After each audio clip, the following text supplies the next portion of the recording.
다윗이 사울에게 쫓겨다녔을 때 한 광야에서 지냈는데 참 어렵게 지냈겠죠. 근데 그때 그 주위에 나발이라고 하는 부자가 있었습니다.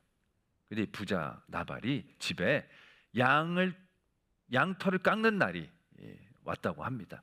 양털을 깎는다는 건 추수를 는 것과 마찬가지이기 때문에 잔치를 벌이는 거예요. 이제 그 다윗이 그 소식을 듣고 자기에 있었던 사람들을 나발에게 보냅니다. 그러면서 이제 이렇게 말을 전하라고 얘기를 하죠. 어, 너희가 양털을 깎는다 함을 들었노라. 너의 목자들이 우리와 함께 있었으나 우리가 그들을 해하지 아니하였고 그들이 갈멜에 있는 동안에 그들의 것이 하나도 잃지 아니하였나니 내 소년들이 물으면 그들이 너에게 말을 하리라. 그런즉 내 소년들이 너에게 은혜를 얻게 하라. 우리가 좋은 날에 왔은즉 내 손에 있는 대로 내 종들과 내 아들 다윗에게 주기를 원하노라. 이제 이렇게 요청을 합니다. 그러니까 다윗이 생각하기에는 그들이 같이 있는 동안 그들에게 해한 적이 없고 오히려 그들을 보호하는 역할들이 그들이 했기 때문에 나발이 잔치를 벌이는 그동안 그 중에 자기의 몫이 있다라고 생각한 거예요. 이게 옳다라고 생각한 거예요. 공정하다고 생각한 거예요. 받을 자격이 있다고 생각한 거예요.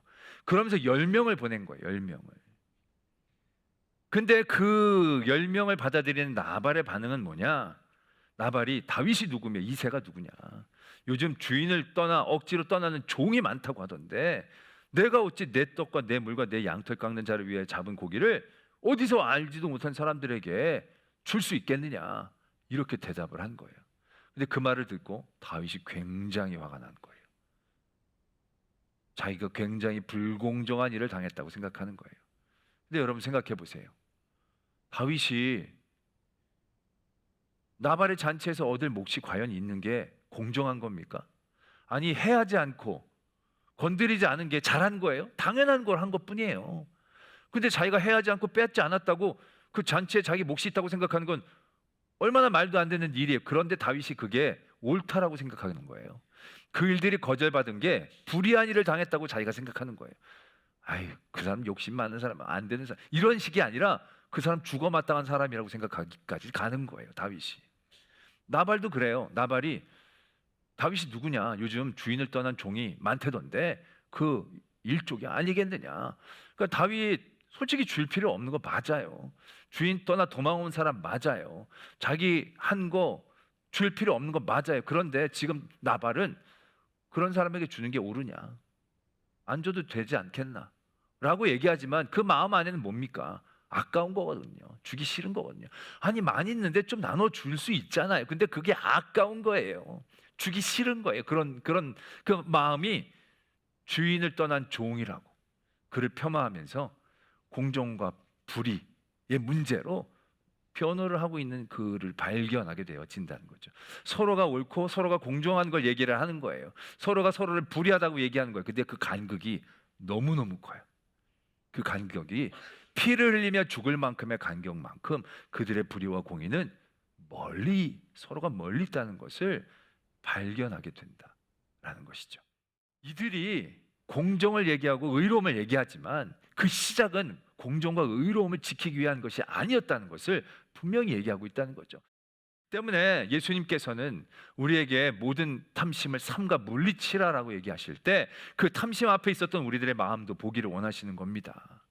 우리들이 보면 늘 옳고 바르고 정의롭고 뭐 이런 걸 얘기할 때 과연 그 안에 정말 하나님이 원하시고 기뻐하시는 공의와 정의와 의가 있는지 다시 한번 살펴보아야 한다는 겁니다. 지금 우리가 사는 이 시대는요, 정말로 공정과 의로움에 대해서 민감한 시대입니다. 그렇잖아요. 뭐 흙수저, 금수저 뭐 이런 거에서부터 남녀 여러 가지 것들이 공정함에 대해서 굉장히 민감합니다. 그런데 여러분, 이 공정함이 과연 얼마나 공정한 것에서 시작되어지냐는 것이죠. 그 공정함은요, 가장 심한 자기의 탐욕에서부터 모두가 시작하는 거예요. 모두가 다 공정하게 갖기를 원하는 것. 모두가 어떻게 공평할 수 있습니까? 좀 덜 받고 더 받고. 그러나 거기에서 제일 좋은 것들을 찾아낼 수 있어야 할 텐데 그게 아니에요. 내가 생각하는 것만큼 받지 못하는 것. 내가 생각하는 것만큼 얻지 못하는 것. 이게 다 불공정이 되어지는 거죠.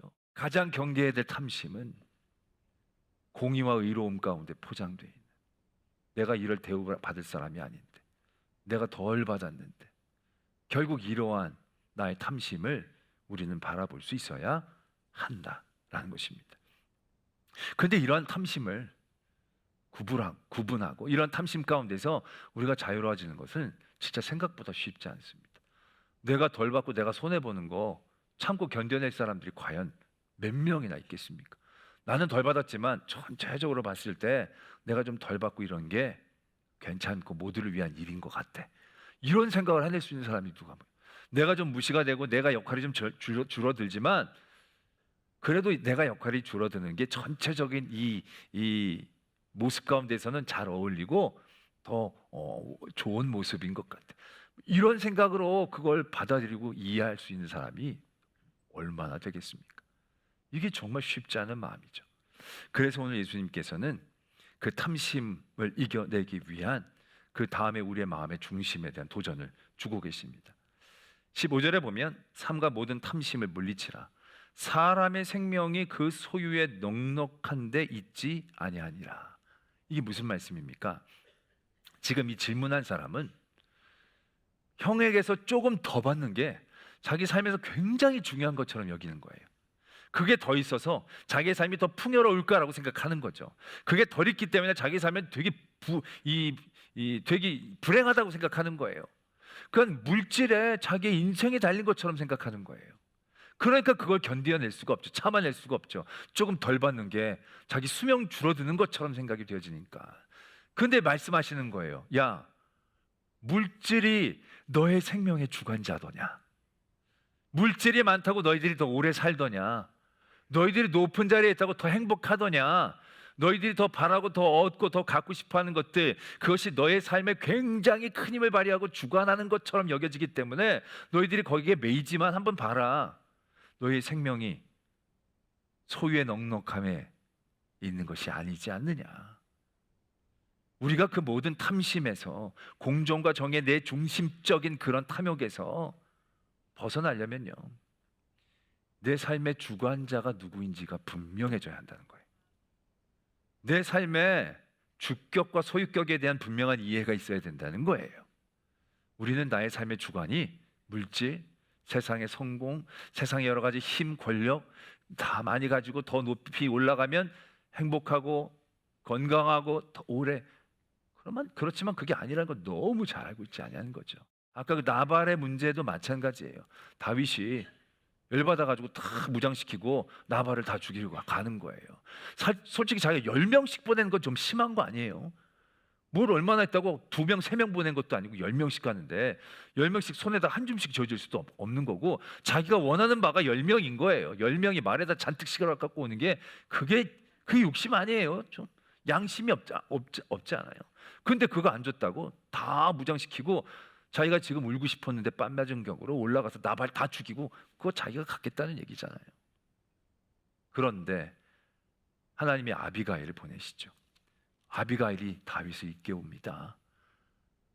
직접 하지 마십시오. 왜 직접 피를 묻히시려고 합니까? 하나님이 계신데, 하나님이 불의한 자는 하나님이 치시는 거지 당신이 치시면 안 되지 않습니까? 그러면서 다윗을 말리죠. 그랬더니 다윗이 알아듣습니다. 다윗이 아비가일에게 너를 나에게 보내 영접하게 하신 하나님 여호와를 찬송한다. 너의 지혜를 칭찬한다. 네가 복이 있을 것이다. 내가 오늘 피를 흘리는 것과 복수하는 것을 네가 막았다. 만약에 나중에 다윗이 왕이 돼서, 왕이 되는 과정 가운데서 나발의 그 가족들을 몰살한 일들이 있었더라면 굉장히 쉽지 않은 오점이 됐을 것입니다. 그게 왜 죽인 겁니까? 엄청난 악이 있었던 게 아니에요. 자기 먹을 거 안 나눠줬다고 죽인 거니까. 이게 나중에 보면 얼마나 치졸한 거예요. 그 나발이 준 음식으로 먹어야 며칠 먹을 수 있을 겁니까? 근데 그거 먹지 못했다고, 그거 받지 못했다고 그 사람들을 다 죽이면 나중에 뒷감당을 어떻게 다윗이 했겠습니까? 돌아오기 쉽지 않았을 겁니다. 그런데 하나님이 아비가일을 통해서 일깨워 주시고 그 안에 하나님의 주권이 다시 세워지니까 그가 깨달은 거예요. 그가 그 탐심에서 벗어날 수 있었고 그 쓸데없는 분노에서 벗어날 수 있었고 그래서 하나님의 은혜 자리에 나갈 수 있게 되어졌다는 사실들을 우리가 분명히 떠올릴 수 있어야 한다는 것이죠. 그리고 비유를 봅니다. 비유를 보면 이 사람이 소출이 많이 생겼어요. 그래서 창고를 지어야겠다 생각한 거예요. 그리고 창고를 지어놓고 이제 많이 쌓인 음식을 보면서 즐거워하려고 하는 거예요. 뭐가 어리석은 거죠? 이 사람이 도대체? 소출이 많은데 창고를 안 만드는 게 더 어리석은 거 아니에요? 창고에 가득 쌓였는데 그것으로 기뻐하고 평안하는 게 지혜로운 거지, 이렇게 많지? 이거 언제 다 먹지? 걱정하는 게 지혜로운 거예요? 아닌 거예요. 이 사람의 행동은 어떻게 보면 되게 자연스러운 거예요. 근데 하나님은 어리석다고 얘기하는 거예요. 왜? 내 영혼을 오늘 다시 찾으리니 이게 누구 것이 되겠느냐? 그럼 그 사람이 오늘 밤에 자기가 죽을 걸 몰라서 어리석은 거예요? 그것도 아니에요. 오늘 밤 내가 죽을지 안 죽을지 아는 사람이 누가 있어요? 그걸 어리석다라고 얘기하시지는 않은 거예요. 네가 오늘 밤 죽을 건데 왜 이거 널 많이 쌓느냐? 그러면 언제 죽을지 모르고 그럼 다 나눠주고 오늘 죽을 줄 알고 사는 게 그게 지혜로, 그것도 아니라는 얘기죠. 이게 그 대비를 자기를 위해 대비하고 이런 종류의 어리석음이 얘기가 아니라는 거죠. 보면 21절에 자기를 위하여 재물을 쌓아두고 하나님께 대하여 부여하지 못한 자가 이와 같으니라. 이건 단순히 소출이 많았는데 하나님 앞에 감사하지 않아서 어리석은 게 아니고요. 쌓아놓기만 하고 이웃에게 나눠주지 않아서 어리석은 게 아니에요. 단순히 그들이 베풀고 감사하지 못한 그런 모습을 얘기하는 게 아니라 이 사람의 중심의 어리석음을 얘기하는 거예요. 그 중심의 어리석음이 뭡니까? 이 모든 것을 주신 분이 하나님이시고 이 모든 것은 하나님의 것이라는 인정, 그런 마음의 생각과 중심, 그게 없는 것이 어리석음이 되는 거예요.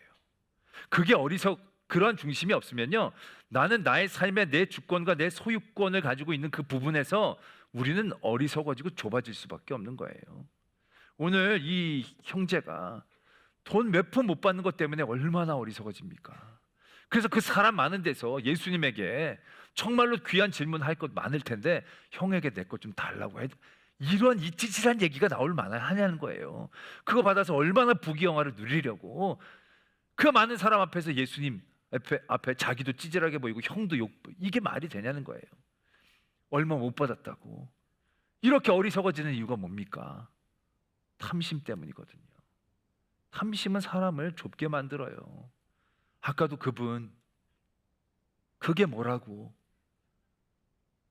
그걸 놓지 못하는 이 어리석음이라는 게 얼마나 답답합니까?